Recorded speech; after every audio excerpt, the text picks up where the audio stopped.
Hello, friends. Let me ask you a question. What is wisdom to you? This story will show us another dimension of what wisdom can mean to someone. There was once a bubbly village located nicely in between three mountains.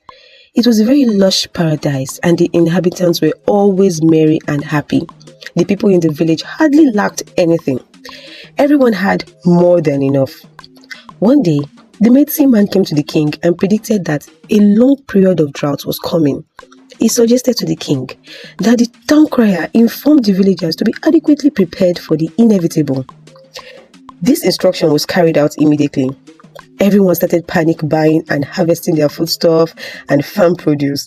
No one wanted to be caught unawares or unprepared, as no one knew how long the famine or drought would last. Everyone except one man, Kube. Kube was so lazy. Kube was so lazy that he didn't have a single space to grow any grain of corn, talk less of a yam plantation. He knew how to tell stories. No. He didn't just know. He was gifted at telling stories. After which people would offer him a meal, sometimes gifts, sometimes change, sometimes foodstuff. It depends. And he was content to live that way as long as he wasn't working. People had tried advising Kube so many times to get a piece of land and start work on it, but he refused. One of his relatives, because he was so embarrassed at Kube's lifestyle, even gifted him a parcel of land to start farming on.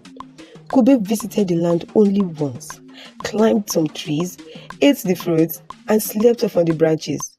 When he had satiated himself, he came down and went on his merry way to the village square, where he was sure to make some change. He never set foot on that land ever again. You might be wondering how Kube would survive the impending almighty famine. Well, let us find out in the story. Now, in that same village was a man called Elu. Elu was a really smart and wise man. He was so wise that the king would seek his advice on problematic matters that were proving very difficult to handle, and Elu always lived up to his reputation. But do you know that this was not Elu's greatest achievement in any way? Yes, that was not his greatest achievement. His greatest achievement was that he had found a way to transfer wisdom to his three children, all boys. Meku the eldest, Soma the second, and Keye the last born. Every one of them was very vast in knowledge and wiser than their peers. They were all very knowledgeable in the use and meaning of proverbs, parables, life issues, you name it. This was largely because every evening, Eli would gather them under his favorite tree in his compound. There he would teach them about life, mysteries that were beyond the normal human scope, just like his forefathers had always done to their offsprings. For them, wisdom was a generational heritage. Some months after the revelation from the medicine man, the famine started. It came suddenly and hit the village very hard. All the rivers totally dried up within a very short space of time. People started killing their livestock as there was no means to feed them anymore. The ones that were not killed by their stubborn owners died from thirst or starvation. A once bubbly town became almost desolate as people started staying indoors more. No one had the strength to move around greeting or visiting neighbors. That is with the exception of Kube anyways. No matter how scorchingly hot the sun was, Kube would always be seen going from house to house offering to greet or discuss or tell a story. He always targeted 2 times during the day. In the morning, when the women were preparing breakfast, and in the evening when they were preparing dinner. Once he hears the sound of the pestle hitting the mortar, boom, boom, boom, boom, he knows a dinner of pounded yam or fufu was almost ready and would rush to go visiting or tell a story in that location. Usually, people were accommodating as Kube's stories were so captivating. But as the famine dragged on, no one wanted to hear stories anymore. The only saving grace was that the villagers were very much prepared and had plenty food stored. But because of the uncertainty of the situation or the duration of the famine, people started hoarding and rationing food. Unfortunately for Kube, people no longer wanted to listen to stories or share a meal. People also stopped pounding so loudly in case he was passing by. Once Kube was seen in the street, people locked their doors and kitchen windows fast. Kube noticed this trend and started getting worried. However, he still managed to get a meal every other day, but not like before. One day, Elu and his sons decided they were going to kill a chicken for dinner. Keye, the last born, had forgotten that no one pounded loudly anymore because Kube might just hear from his hut 1,000 miles away. So in his excitement and wish for dinner to get ready quickly, Keye pounded the spices very hard and very loudly. Once the spices were grounded, it was time to kill the chicken. No sooner had the chicken's head been chopped off, a knock was heard at the door. Of course, it was Kube. Meku quickly instructed Soma, the second brother, to run and inform their father of the situation. Their father told them to rest assured he should continue the cooking. He had a plan.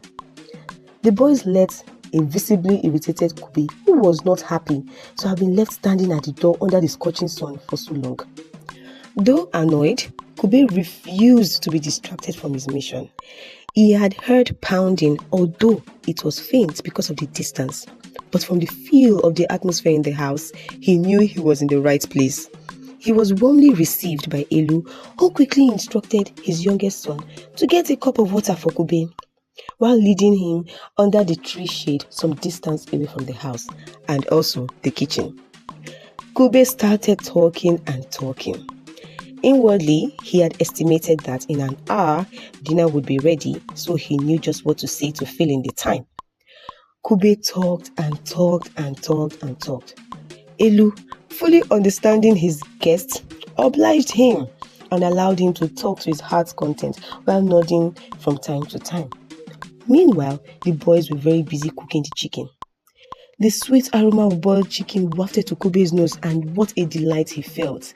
He began to put in more energy into his stories. As the cooking progressed, some issues started coming up. First, the boys did not know whether to fry the chicken or not. How were they going to ask their father without revealing anything to the unwanted guest? Suddenly, Meku the eldest had an idea. He ran to meet his father, where he was seated. Elu, sighting his son, understood immediately that something was probably up and acted accordingly. Meku said, "Papa, Uncle Chude came by this morning. He said his wife did not know whether to fry chicken after boiling or cook it in soup boiled like that. He said he will be back this evening. What should I tell him?" Elu replied, "Oh, that's easy. To avoid unnecessary drama or interference, tell him it's better she cooks it in the soup boiled. She shouldn't bother herself about frying anything. Okay?" "Okay, sir." Meku joyfully ran back to tell the others that their father said there was no need to fry the chicken. Happy with the clever rules Meku thought of, they quickly started cooking the soup. When another problem surfaced, no one knew where the jar of salt was. They checked everywhere but couldn't find it. Then Soma decided to go and ask his father. He went to where his father and unwanted guest was, but instead of directly meeting his father, he began to loiter around. Elu saw this and shouted, "Hey Soma, why are you distracting myself and my guest? Where are your manners?" Soma replied, "Ah, Papa, is that why you're looking at me like that?" "How am I looking at you?" Elu replied. "Papa, you're looking at me like I'm so clueless, I wouldn't know where a jar of salt will be placed." "Of course you're clueless," Elu replied. "If not, you would know that one places salt jars on top the highest wooden shelf to avoid moisture. Will you disappear this minute?" "Okay, sir," he replied and ran off. Soma joyfully ran back and told Meku to check the highest wooden shelf, as that was where their father placed the salt jar. True to his word, it was there. Meanwhile, our guest, Kube, was getting weary and running out of things to say. He had started wondering seriously why there was no smell of fried chicken or soup in the air. He wondered to himself if truly he was in the right compound. Anyways, he told himself, even if he had missed his way, which was very rare, his host was bound at one point or the other to eat dinner. He was determined to wait. Running out of things to say, he began to fabricate gossip and lies about notable people in the village. Elu, of course, knew they were all lies, but remained in his cool and collected posture, determined to teach the lazy goat a lesson he won't quickly forget. The soup was ready at last. The boys were so proud of themselves. They quickly cut the yam tubers into cubes and placed the pot on the fire. Before long, the yam was ready. Another problem came up.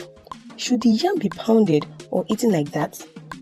If it was pounded, then the guest would hear and never leave. And if they decide not to pound the yam, their father's favorite dish was pounded yam. What would they do? Then Keye, the last born, decided to go ask their father. Keye ran crying to his father. The latter knew another issue had come up and acted startled. What happened to you? Keye replied, Papa, myself, Soma and Meku are currently arguing about which one is the best dish between pounded yam and normal boiled yam. I told them it's normal boiled yam. They insisted it's pounded yam and they started mocking me. What is your own opinion, sir? At this point, the expert in food affairs, Kube, interrupted and said, If I may intrude, my boy, everyone knows that pounded yam is far better. It is succulent and fills the belly better than normal yam. I disagree with you, Elu replied. I believe normal yam is better to eat because it can be eaten in diverse ways. You can't eat pounded yam and palm oil, can you? While Kube was still pondering on how to answer, Elu faced his son. Don't mind your brothers. Normal yam is better to avoid unwanted interference. You all should stop arguing and leave me and my guest alone. Okay, sir. Thank you, Papa. He ran off and told his brothers the yam was to be eaten like that. No pounding. The three boys sat down gallantly and enjoyed their meal to the very last bone crunch. Poor Elu knew he wouldn't be able to eat yet, but he would definitely eat later. By now, it was already late evening. At this time, every family would have eaten dinner and started gathering for the usual nighttime stories before bed. Kube, tired, parched, and seriously hungry, knew that he had to leave immediately if there was still going to be any hope tonight. With a cracked voice and sore throat, he bid Elu a good night's rest and heavily dragged his weary body to the gate. Elu smiled to himself. He was very, very proud of his boys. He had taught them well. Elu escorted Kube out of his compound and went back to enjoy the delicious meal waiting for him. As for Kube, having eaten nothing since 2 days before, he was completely famished. The next day, he was found under a parched mango tree with mango leaves in his mouth. He had fainted out of hunger and had tried eating mango leaves to sustain himself. He was carried to the palace. The king told Kube that the food in the palace was only meant for himself, his family, and his loyal servants, who had dutifully stocked the barns and warehouses as at when due. The only help he would render to Kube was that he would become his pig rearer and would get his daily meal from eating whatever the pigs were fed with. This role was going to last until when the famine was over. Kube, out of options and at the point of death from hunger, readily accepted the job. That was how he began staying as a pig rearer in the palace. Whenever the villagers saw him, they would mock and jeer at him for being such a lazy cow and bringing such a calamity upon himself. The famine stretched on for a year, and when it was finally over, the villagers were overjoyed. Kube ran as fast as his tired legs could carry his kwashoko body to his relative who gifted him a land before. He prostrated and begged profusely to be given another chance. After much persuasion from family and friends, the land was gifted back to Kube. My wonderful friends, rumor has it that Kube now owns 2 yam plantations and is on his way to owning a 3rd. What do you think, friends? Do you think Kube deserved what he got? Was Elu petty, stingy, or did he do right by his actions? Was the king too harsh? Please comment your thoughts below. I would love to know what you think. Until the next story, have a lovely one. Bye.